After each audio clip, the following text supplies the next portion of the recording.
Is it Ben Levitt or Ben Yep, Ben you got it right Levitt? the first time. Yeah, I Okay. know it's confusing because that A always trips people out, but it's pronounced Levitt. Okay. Ben Levitt, man. Again, thank you for making time for and coming on. So in your bio that you sent me, you're a um entrepreneur. You want to become a serial entrepreneur, and David was saying, what? He wants to buy a bunch of cereal companies? own own some cereal companies. That was your goal. Serial entrepreneur. Yeah, Own the what? What team do you want to own? the Jacksonville Jaguars. It's a team in the NFL. Jacksonville Jaguars. That's Florida, right? Yeah, exactly. So that's the northern end of Florida, right on the Florida-Georgia line. Okay. And then so you are an entrepreneur now Yep. with a degree in business. Yes, I do have a Um, degree. okay. See that's awesome. Some people have a degree, some people don't. From what I Yeah, can tell, it looks like you're using your degree. Um, I would say the contrary. From surface level, yes, uh, technically it's in the same loose field, but application, no. really? Okay. Yeah, So then many people can relate. I'm sure because for sure. going to school and thinking. Last week we were interviewing a career advisor, and she Cool. was saying that a lot of people go to school and they figure things out, or a lot of people that she advises for are in their late 30s. Like, hey, we now Really? after 15 years in the career, we kind of know our strengths, know what we're good at. Mm. Now we're looking for something that we know what we want to do. Um, To specialize. exactly. So let's go with the what. What exactly do you do now? I know you have a YouTube channel, a podcast, and I'm a subscriber, so I follow the stuff, the hints, and all the info you post on YouTube, which I find it very helpful. Um, so Awesome. thank you for that. But what do you do now as a career as a career path? For sure. So I guess if I had to classify it, I'd say digital marketer or social media strategist would be like the term if I had to have a title. Okay. So essentially, I run a marketing agency, and what we do is we help businesses or personal brands with their strategy and implementation and optimization when it comes to social media, Hmm. and then so that's organic as well as paid, depending on the circumstance. So we just kind of make things a little easier to understand, and then actually leverage the tools that they are, because a lot of people aren't maximizing to their fullest potential, and there's a lot of opportunity out there for business growth and also an expansion of people's messages too. Okay. So what kind of businesses do you see are hiring people like yourself? If I mean, I'm sure they are because you said there is a lot of leverage in social media that they can use. Hmm. Yeah, so it really depends. It totally depends on what you were decide to specialize in. I have a few different like wings that we operate within my agency. So we do have a team that's more the paid side. So that's going to be more client acquisition or direct sales. That's always going to be easy to sell because you can put one to one. This much ad spend returns this much return on investment. So that's very, very easy to sell because if you're good at that, you are guaranteed to make money. What I specialize in more so within my agency is actually the stuff that's more difficult to sell to smaller companies because they need to believe in more of a long-term vision because social media is a long-term game, but the rewards are very long going. So you get it back. It's just you have to put up a lot up front and get nothing back for an extended period of time because you're building that brand. And it's very difficult to put a numeric value on a brand.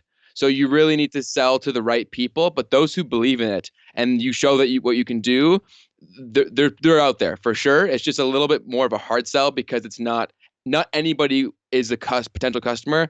Whereas if you are more in the paid traffic perspective, almost anyone could be your customer. Okay. So I like what you said. It's kind of like an investment up front and the return comes later. Would it be okay to compare it to like a say investing in stocks, a long-term investment where you might not see something, but I'm sure people don't want to wait 30 years, but long term, you'll see the income. 100%. And I think that's actually a great analogy that you just made there between long-term investing and brand. Brand is something that is long-term, and that's where you're going to see the dividends later is when you do invest for it to the long term. It's something that you create and it takes time. So you can't just force that. Whereas like the paid portion of our business, the second you launch an ad, you have data for them within the next few days. So it's not as real time, it's not as live. When you're building a true and organic following, obviously that takes time because you have to get that snowball rolling, and then it eventually can become a machine that pushes itself. But to get to that point, it takes a lot of grunt work, and the majority of the people won't stick with it to that point, either for a lack of knowledge or a lack of patience. And that's why there will always be an opportunity, because the masses do not continue past the point of frustration. Okay, so how long? So on our podcast, we're at this point where it's either we go in full send and try to grow it into the next step, or we can't. We're at a stalemate. Okay. How long does it take usually a business to realize, like, look, either we go all the way in and invest whatever we have to do, or we're just gonna freeze up? I mean, does it depend on the business, or is there a time frame? Yeah, I think that's very, very dependent on the business and also the business owner, entrepreneur. So I think it really comes down to your level of risk tolerance, one, even the vision or the message. There's a ton of brands that you'll see out there that some of them are perceived overnight success. Trajectory path happens a lot faster. But there's also some brands that we see now, and then like they've been working for the past 10 years. So they're a 10-year overnight success. So it really, really depends. I think having the foresight to think about what the end goal, and I think far too few people do this. They get into something and they're looking for success, but they don't even have that planned out for themselves. Where if everything went perfectly, what does this look like? How are you making money? Who are you serving? If you can't answer those questions, that's not a business. And so many people fall into that category. So I think it's really asking yourself the tough questions and being honest with yourself. And I'm not sure if you've ever read the book called The Lean Startup, I believe. That's what it's called. I have it on my shelf. That's why I looked at it. It's so essentially a big principle there is that they talk about pivoting. So even within businesses, you can always pivot. So you're not necessarily starting from scratch just because you're shifting a lane. You're just taking what you now know and just putting that to better use in a place where you see more of an ideal fit. Okay, and I like that you mentioned that, because many or oftentimes businesses are people that have had a certain goal in mind, and all their friends and whoever knows about it now, and they're afraid to pivot, even though it might take them down a better path, because like, oh, now I look like a failure. I'm not doing what I was doing before. Yes. So what would you say to somebody like that? I mean, obviously you can't make someone pivot if they're not willing to, right? Yeah, I think that really comes down to one, you can't care about what anybody thinks. I think where I found success in life is because I have been so not afraid of what my friend or even my parents would have said if I did fail that. I failed so many times. I've run businesses that no longer exist. I've run businesses that lasted for a few months and are gone. And the only thing that actually makes that a hindrance is if you let it be one. So shifting lanes for a better opportunity, I think that's a good business decision and not a failure. So I think it really comes down to deciding if you should pivot or not. It's one, how objective can you actually be with your own business? Oftentimes, this is like your baby. So it's very difficult to from an objective lens. So I think that's important to go into any initiative with someone who can be that stabilizing force, to ask the tough questions, to really challenge you to say, okay, is this the best way of handling it? Could we be more efficient? Is there a different lane where this may be more beneficial to a different audience? So I think it really comes down to asking the tough questions and being able to provide the tough answers. Okay. So one example is one time I tried starting a business, and it was two other partners. And so we decided to make it official, went to the attorney's office, and the attorney's like, okay, so what is your goal after you purchase this? I stated my goal. The other two goals were totally different. And the attorney's like, are you sure you guys want to do this together? We're like, yeah, we are. A day passes, and I'm thinking like, okay, well, if we have different goals, obviously we're going to be working on this differently. Yes. And so that was like, I was like, man, thank God we went there. Thank God it was a free consultation. But man, I learned so much from just the fact that we didn't have the same answer to the same question, like you mentioned. So as a consultant, I guess you are to different companies. I noticed a lot of people coming up, and many people are starting YouTube channels and podcasts and all that stuff, and they're trying to be experts in certain areas. Um, and somebody listen out there is like, dude, I want to become a consultant, or I want to become a digital entrepreneur. Yeah. What did it take you? How did you get to where you're at? I mean, you did mention you had a lot of failures, which probably means you had a lot of experience, right? Yeah, certainly. So I think that was a great question. It's so funny. I was actually having this thought with myself yesterday. So this is the perfect time to answer that. And then just building on one thing I wanted to throw in there before we move on is Mm-hmm. that your example where you said that you were going into a business with 2 or 3 people, I think that's a mistake that first time entrepreneurs always make because they feel like they have to do that because that's what we've been conditioned to believe, that if you don't have a team behind you, you can't find success. Where in 2020, that's nowhere near the truth anymore because there are so many resources. There are hundreds of one people or one person businesses that are making millions of dollars. So don't let that be the reason why you go with a partner. Go Mm-hmm. with a partner that makes sense because you have complementary skill sets. Don't just be a partner because they're your friend. And then, so moving on to the point of the real question that you asked Yeah. in terms of how does someone become an expert? I had that very same question because I wanted to be that expert. And I hate using that word expert because I think it's all relative. But to become, I'll call it a relative expert in a Mm-hmm. specific field, I think it has to be an obsession, like something that you truly are. You're never going to start the expert, but are you willing to become one? I think that's the really important distinction. And so often people say yes, but they don't really mean it. Because if that were true, you'd be investing almost all of your free time into that subject. So for me, when I was in school, I spent more time learning about social media than I did my own studies. So that was a clear sign from my body and my mind that that is what I enjoyed and was more drawn towards. Mm-hmm. So I'm a huge believer and advocate to listen to your body. We've survived as a species to this point from that exact thing, listening to what our body says and reacting accordingly. Mm-hmm. Obviously, we haven't adapted as fast as technology, but for some of the things, you still want to listen to your body. So it should absolutely be an obsession, and you should be willing to invest the free time necessary to actually become that, again, I'm going to throw it in air quotes, expert in that. And it only Okay. comes with time. There's the concept of the 10,000 hours. I think now you can definitely expedite that process given internet courses, free YouTube videos, etc. But it's really about the time and your willingness to put it into that field. Okay. That's awesome. You said you kind of had to listen to what your body says, and I think because kind of like how just thinking about myself, sometimes what you're good at, you think isn't in, or is there's not enough Mm, people that are like that will be listening. So most people are trying to become an expert at this field that there's a millions of other experts in there because I don't know, it looks good or for whatever other reason, you know? yeah. And I'm just like, when this podcast started, I was like, so I like to talk, I like to talk to people. I like to ask questions, or I could have become or go invest into real estate, which I know nothing about, right? So what? Okay, I'm like jumbling my words together, but it's easier just to look at what you already are doing, I think. Would you agree with that? Kind of like you said, you listen to your body. Sometimes you have a natural tendency and it pulls you to something that you already are good at. And maybe you don't see it Mm, as an expert field that people will be interested in. Um, yeah. would you agree with that? How did you?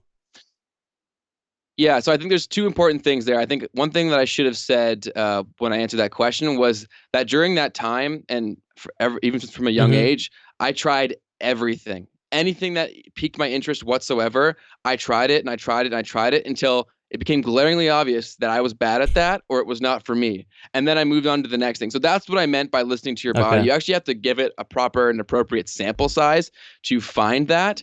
And again, building to the point where you said that people may feel like what they're good at isn't in demand or isn't Yeah. cool.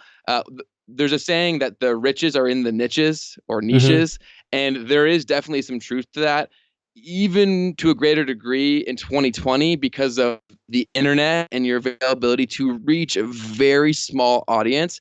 And if you're the destination for that kind of information, that type of content, that service, that product, you don't need a ton of people to be buying your product to make a very good living. So don't think that it's too small until you've actually gone there and proven it for yourself. Because oftentimes you'll open that door and there's a lot more people there than you think. Just because you may be the only kid in your high school that's interested in that, there's probably at least a few of you in every high school across the country, and then every high school in Canada, and et cetera. So don't put yourself in a box that may not even be there. Okay. More towards a little bit your career. What does your schedule kind of look like? As a digital expert, what does your schedule look like? Is it a 9 to 5? You work in an office, or does it differ? So it really depends. I typically work from home.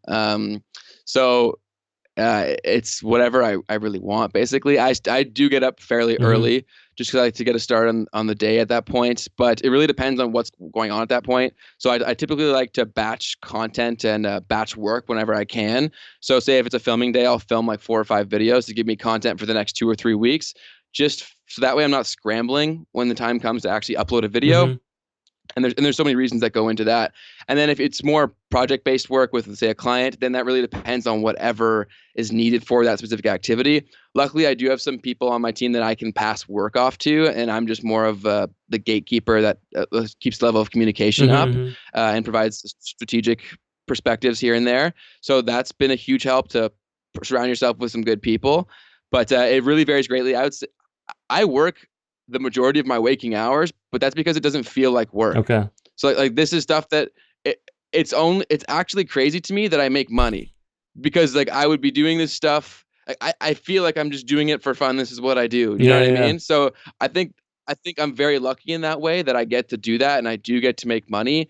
And because of the internet, it's able to scale to a point that can be very comfortable. So I think that's if you can find that, that's pretty awesome. Okay. So without the business, if we go just social media, somebody out there is like, dude, I've been on here for a year, 2 years. I still haven't made a penny. How long was it until you made your first like real money?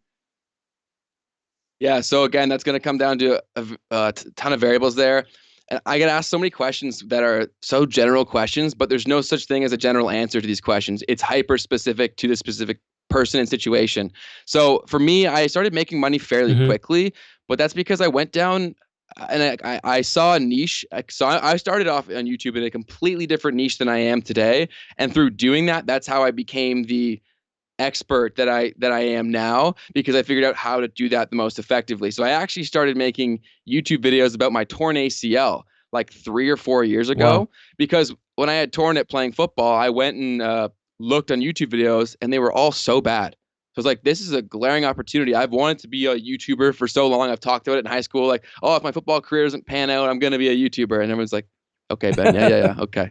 So then I'm like, this is my opportunity to start. This is fate, or whatever you want to say it, saying like, you need to do this and you need to do it now. So I did these videos. It was my first introduction into making videos, and looking back on them, they're so cringe it hurts, but they did very well because I identified a gap in the marketplace. And that is super critical for any business owner, is that if there's no other alternative, it doesn't need to be that great because you're the only option. So I started getting hundreds of thousands of views on these videos, and I started making money fairly quickly. And that also helped me to get to the threshold of monetization very quickly. So my numbers, I would say, are not typical unless you're willing to scout out a market, or if you already are an expert, or you're willing to invest a lot of upfront time becoming very comfortable with the best practices of these platforms and all that goes into making content, and whether that be on Instagram or YouTube. So it's very case specific, but it can come a lot faster than people think, though, because I was making money within a few months of making videos. Wow, that's awesome.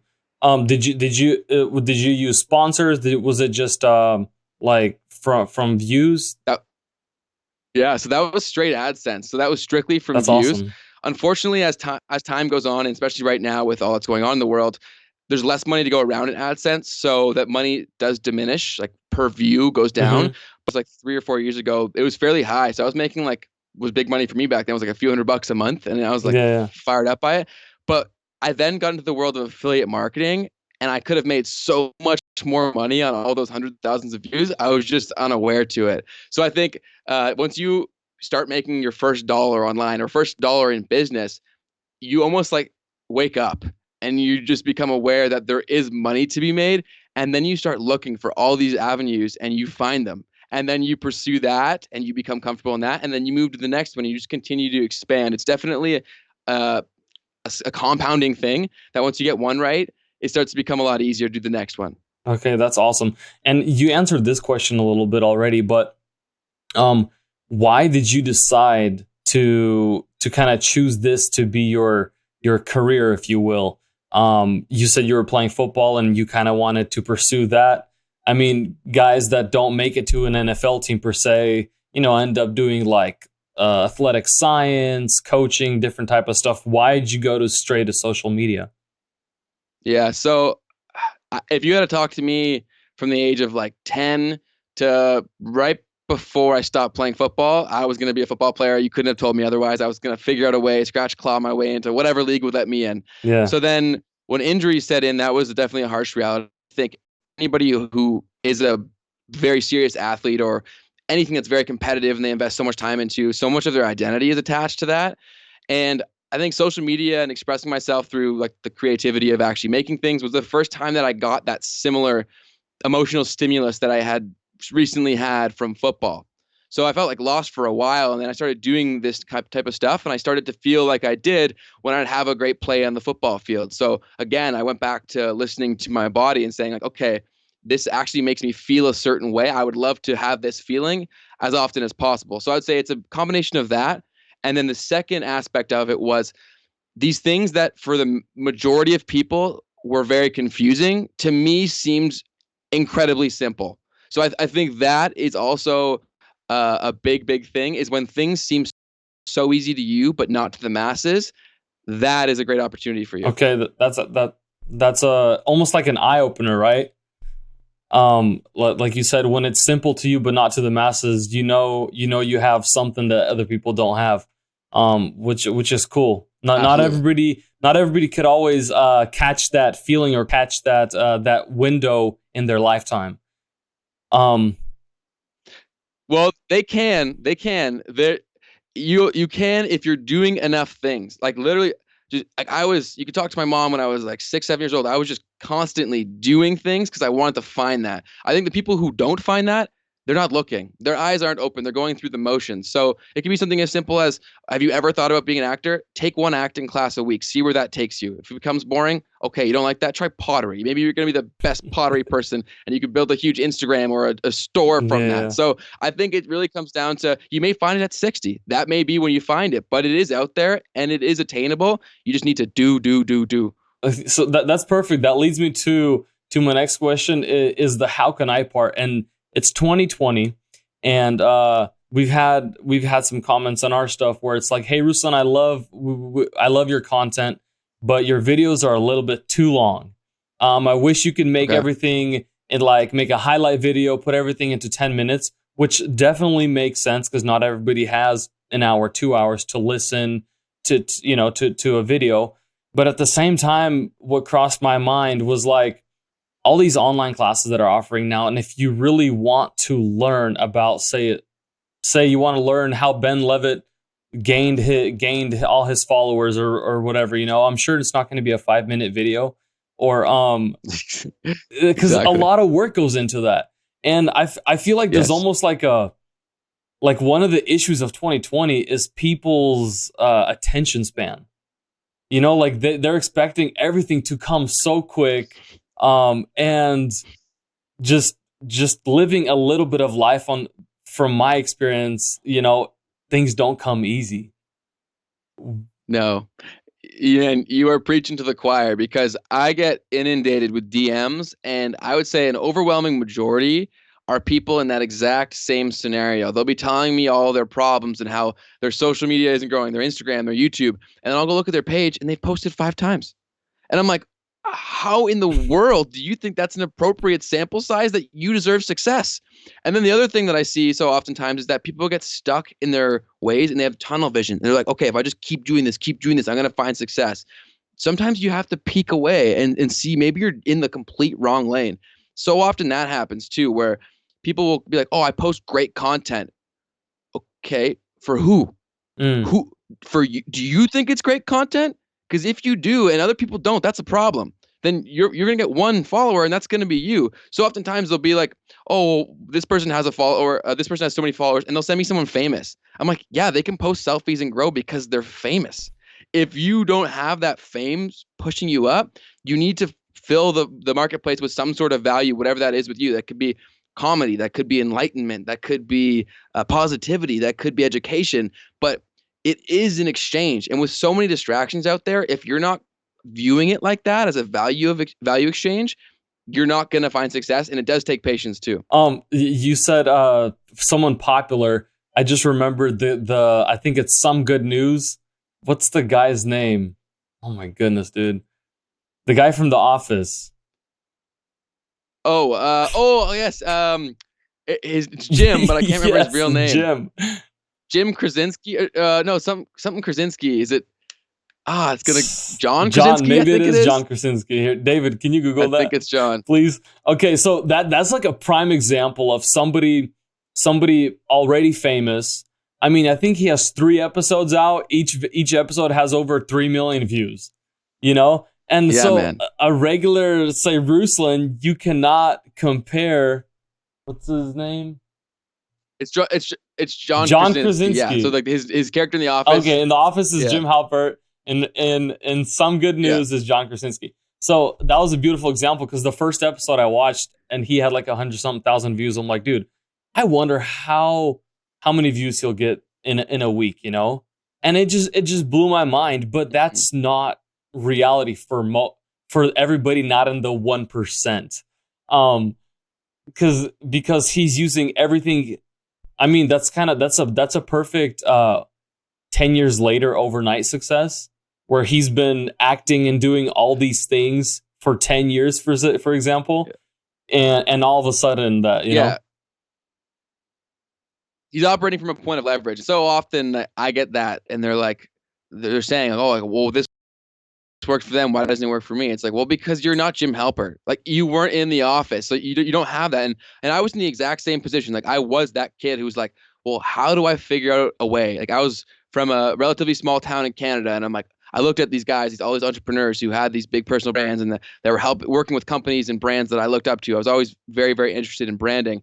And I thought like, how does a kid from Oakville, which is the town I'm from, how do you get to be with these guys? Like, there's got to be a way. And now easier than ever, there absolutely is. It's by figuring out what your point of value is. So I think for one good example, I realized this a few years ago, is that I reached out to so many people trying to get them on my podcast. And the ones that replied were positions where I was able to provide mutual value. And it doesn't have to be huge. It can be something as small as like this one guy I got on was because he had a link in his bio. And I was like, oh, have you heard of Bitly? And he's like, no, what's that? And I said, if you use the Bitly link, you'll be able to track your metrics and see what type of traffic you're funneling there and what you could do to improve it. And he's like, wow, I had never heard of that. And it's free. He's like, yeah, for sure. I'd love to be on your podcast. So it's like just seeing what you can do to provide value, because yes, some people are absolutely great, but naturally people are going to be selfish. So if you can figure out how to provide people value, you're always going to have a place to make money, to grow your network, because there's going to be a reason for everyone to want you around. And that's the other thing is, I just had somebody reach out and they're like, hey, so I'm not getting enough likes or enough views.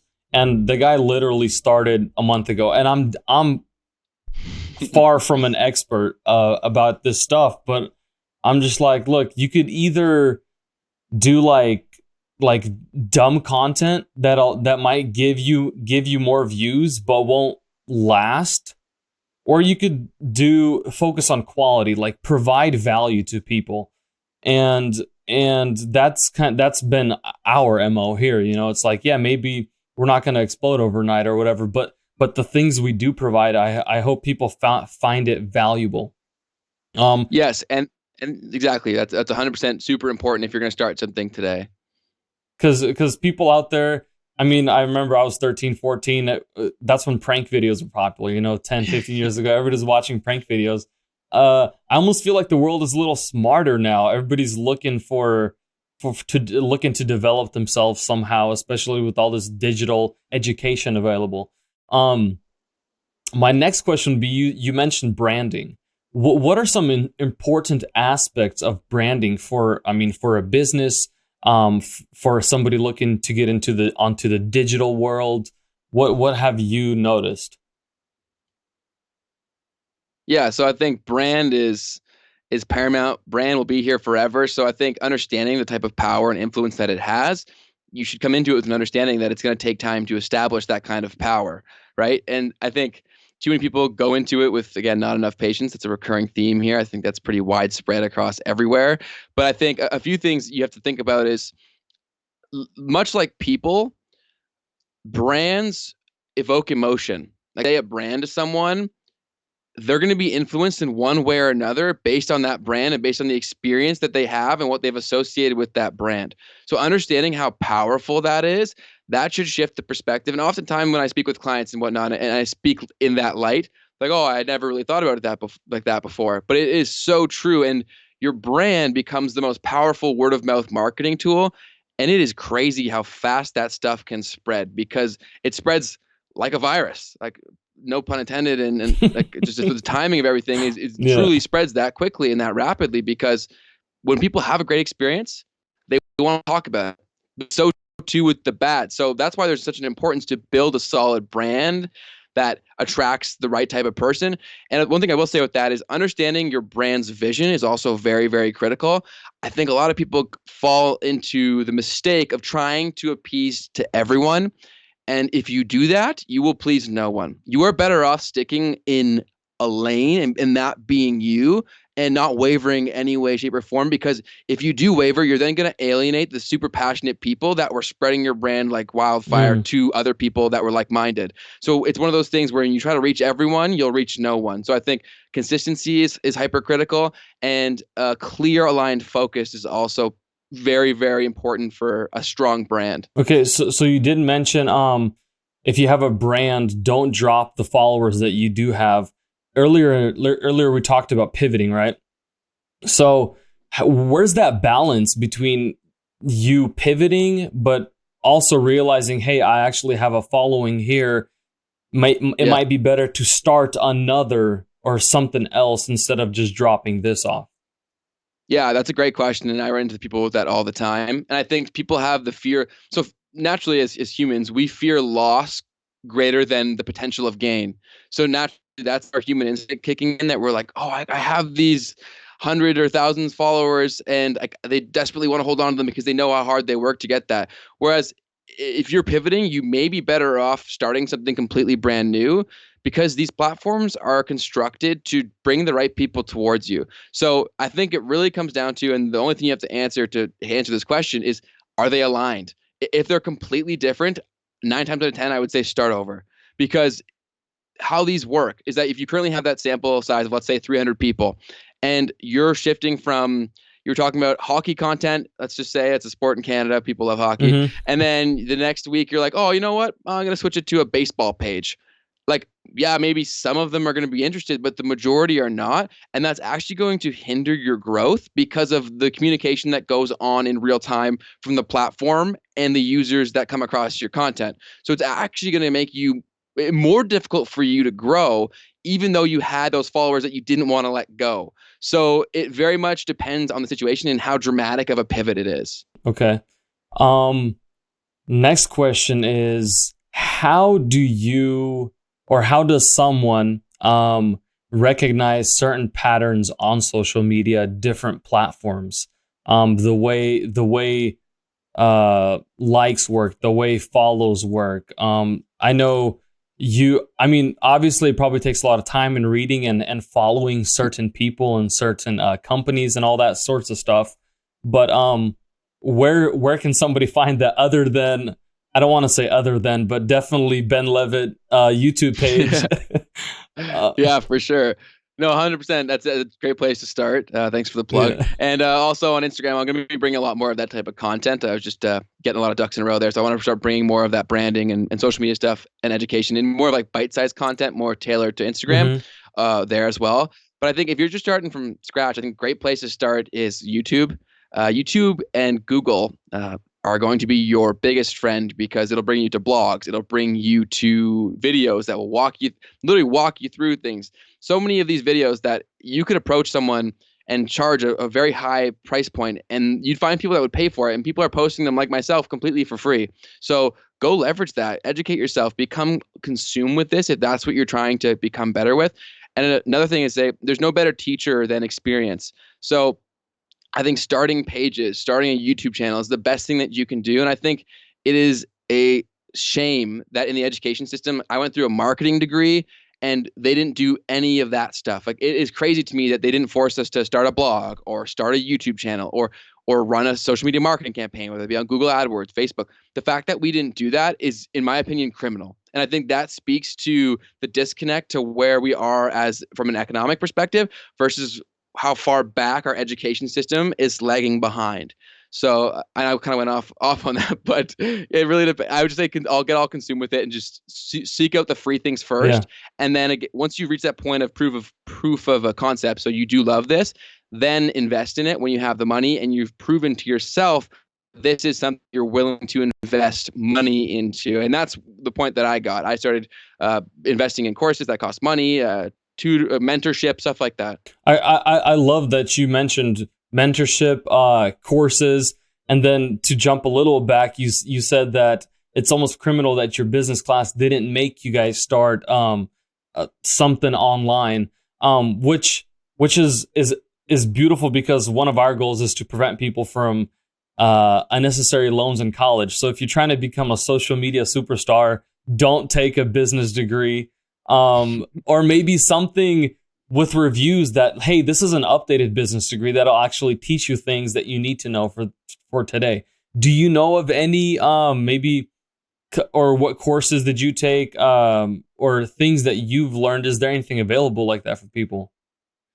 So they're going to have to make that shift because the mass population in terms of the marketing community is going that route. The majority of dollars are being spent there. So it's going to come from the top and they're going to be forced to do that or die. So that's definitely coming in the future. Throughout my program, there was one digital marketing course and I couldn't even get in because I missed the window. Wow. So there's that. I didn't even get to do it. I want to take it as a bird course because it would have been stuff that I've already done before. Yeah. But so there's not a ton. There definitely will be a shift in that because out of a need. But currently it's lacking almost across the board for that type of stuff just because, and the issue with that is from a fundamental level, universities, colleges have been built on the system where they spend a lot of time up front building a curriculum. So they expend a lot of money and resources on this curriculum. And they're like, okay, this is going to last for the next 3 to 5 years. This technology moves way too fast. When we get that textbook, it is now obsolete. So the stuff we were learning about Instagram and about Facebook in my marketing classes, like I wanted to put my hand up every 5 seconds and be like, that doesn't work anymore. That doesn't work anymore. That doesn't work. So, yeah. but yet they're teaching these kids and then they're going to jobs and saying, that's their resources. It just doesn't add up.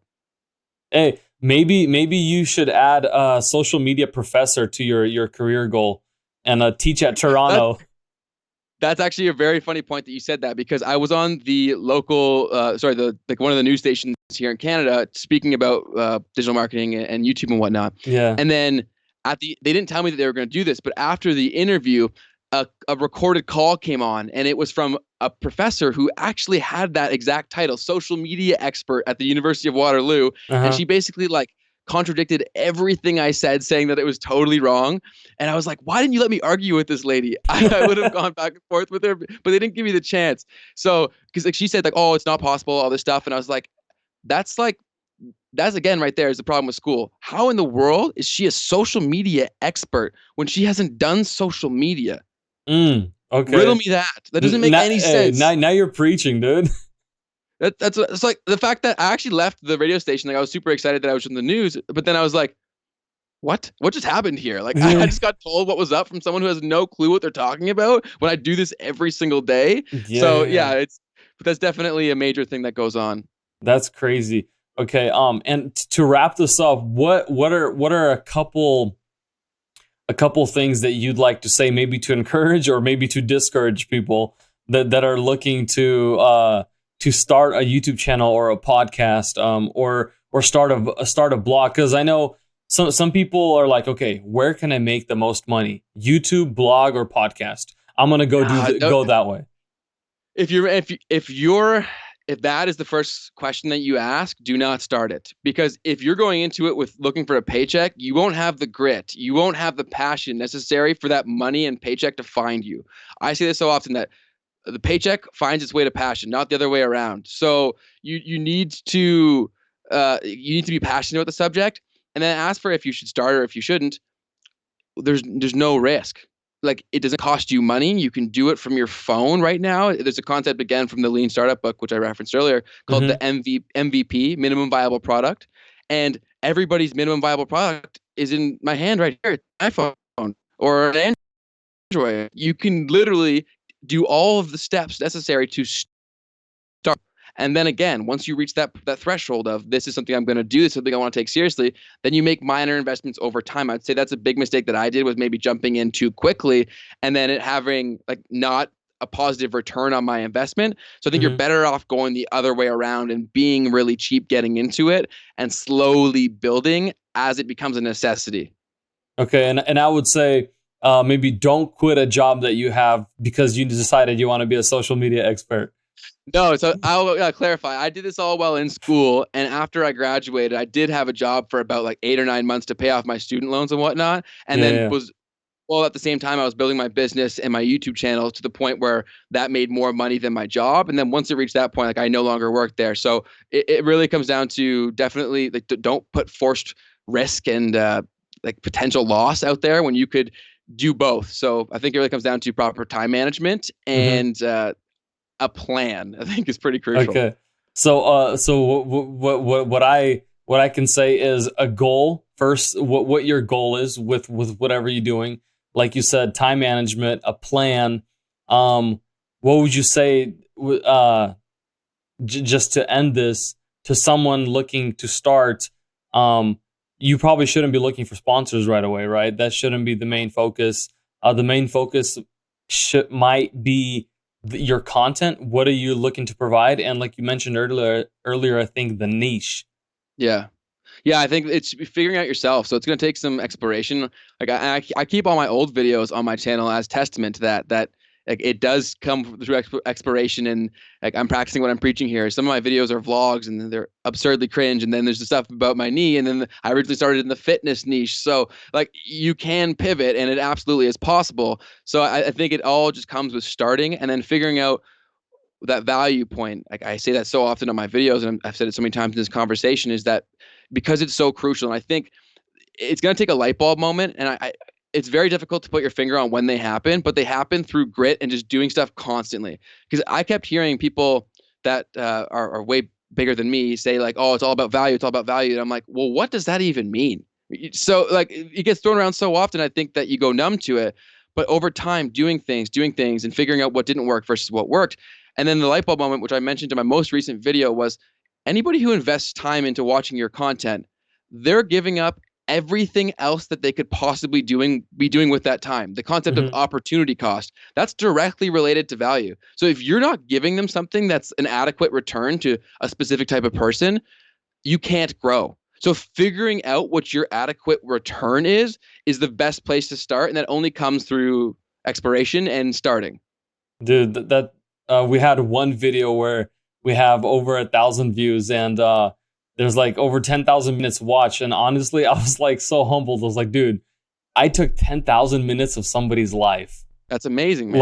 Like and I love that you said that, is because for some people, they would hear that and be like, oh, well, it's not that big of a deal. That is insane that people will give that to you. That is so important. And I love that you mentioned that, because it's important to celebrate your wins, regardless of what size they are, man. Even if you didn't get nearly to that level, even if yours is way smaller, that's still a huge achievement.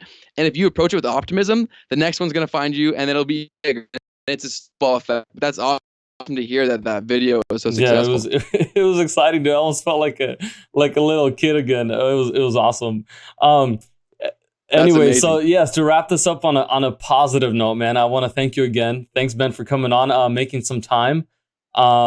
Thank you for posting some social media insights and content and the stuff you do. I definitely follow. So where can people find you? You have a website, just your YouTube channel? I know you said you were Ben Leavitt on everything. Yeah, so actually, unfortunately, on Instagram, I'm Ben Leavitt _ because there's another Ben Leavitt who wouldn't sell me his Okay. name. Him and I go back and forth every so often. I try to get it off, but he won't give it to me. So I'm Ben Leavitt _ on Instagram. On TikTok, I'm just Ben Leavitt. And then on YouTube, it's just Ben Leavitt as well. And just to clarify, because my name doesn't sound like it's spelt, it's Leavitt. Okay. Awesome. Thank you so much, man. Have a good night. We'll definitely post that in the link or the description below for anybody watching. So have a good night, Ben. Thank you again. Thanks so much for having me on, man. I had a blast. Sir. All righty. Bye-bye.